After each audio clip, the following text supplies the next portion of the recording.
सुस्वागत। Woodland गणेशोत्सवामध्ये आपल्या सर्वांचं हार्दिक स्वागत असो।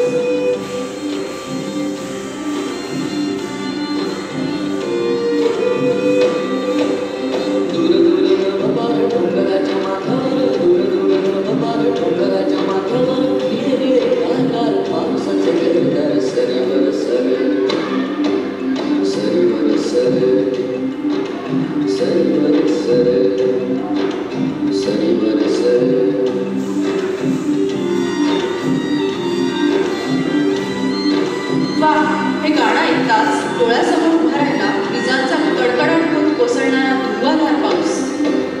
तुम्हाला फ्रेश वाटतं नाही का? पावसाचं येणं ही गोष्टच तशी आहे।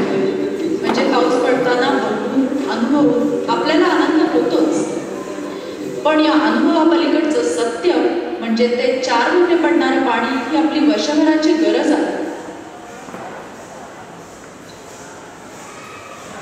सध्याचं चित्र मात्र या गाण्या इतकं काही सुंदर नाही। मान्सून आला इतक्या उशिरा आणि तोही इतका अपुरा।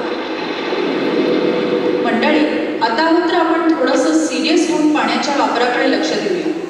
म्हणजे पाणी कपात होत नाही तोपर्यंत काही टेन्शन नाही, पाणी भरपूर वापरायला हरकत नाही असं समजणं काही बरोबर नाही। आपण अगदी सोपे असे काही उपाय करूया का? सकाळी ब्रश करताना, दाढी करताना नळ बंद ठेवणं, भांडी घासताना नळ सोडून न घासता पाणी टबमध्ये घेऊन विसळणं, वॉशिंग मशीनमध्ये कमी लिटरचं ऑप्शन सिलेक्ट करणं, टॉयलेटमध्ये फ्लशच्या ऐवजी घरात वापरून झालेले पाणी परत वापरणं, घरात वापरून झालेलं पाणी झाडांना घालणं असे आणि अनेक विविध प्रकार पाण्याच्या पुनर्वापरासाठी आपण करू शकतो। आणखी एक उपाय जो सर्व सोसायटी लेवलला किंवा अपार्टमेंट लेवलला करता येऊ शकतो तो म्हणजे पावसाचे महिने असताना पावसाचे पाणी गोळा करून ते वापरणे अथवा तेच पाणी जमिनीत जिरवणे। कौतुकाची बाब ही की आपल्या वुडलँडमध्ये अनेकांनी हे केलं आहे। रेन वॉटर हार्वेस्टिंग हा आता भविष्यामध्ये केवळ एक उपक्रम न उरता ती गरजच ठरणार आहे। ज्याप्रमाणे आपण घरोघरी ओला कचरा जिरवण्याची पद्धत सुरू झाली आहे तितक्याच प्रमाणावर हे रेन वॉटर हार्वेस्टिंग व्हायला हवं।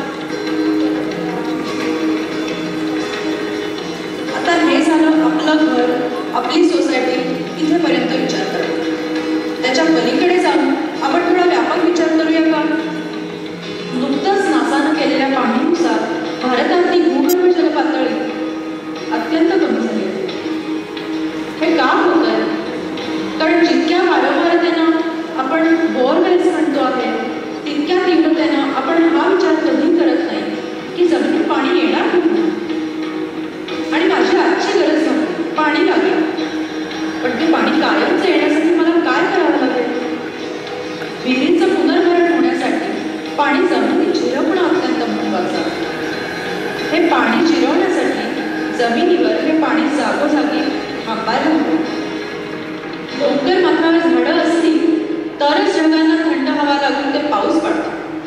धो धो कोसळणाऱ्या पावसाचा वेग झाडांना पडून तो कमी होतो व ते पाणी मग खाली पडलं की जमिनीवरची माती उकरून न नेता त्याच जमिनीमध्ये जिरून जातं।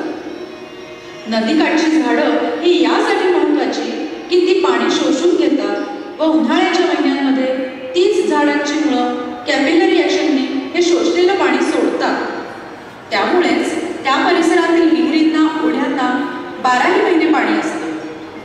झाडं यासाठी हवी की ती मातीला धरून ठेवतात। 1 इंच मातीचा थर तयार व्हायला नैसर्गिकरित्या 500 वर्ष लागतात।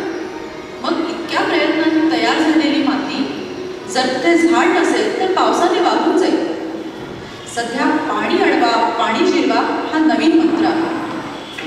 आपण आपल्याला शक्य असेल तेवढं पाणी अडवूच, पण निसर्गाने झाडांकडे इतकी सहज शक्ती दिली आहे ती आपण वापरायलाच पाहिजे।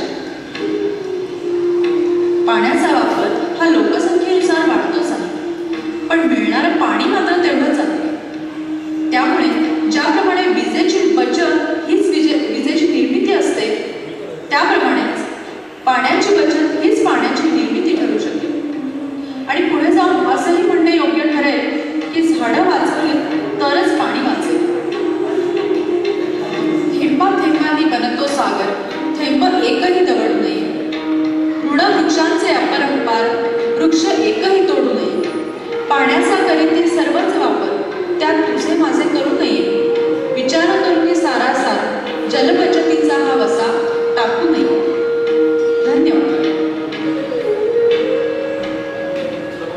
थांबा, हा या देखाव्याचा शेवट नाही, ही सुरुवात आहे. आपण सगळे आजपासूनच आपल्या घरापासूनच कशी सुरुवात करू शकतो हे आम्ही इथे सचित्र दर्शवलं आहे. चला तर मग हा जलबचतीचा वसा तुम्ही आम्ही सगळे घेऊ.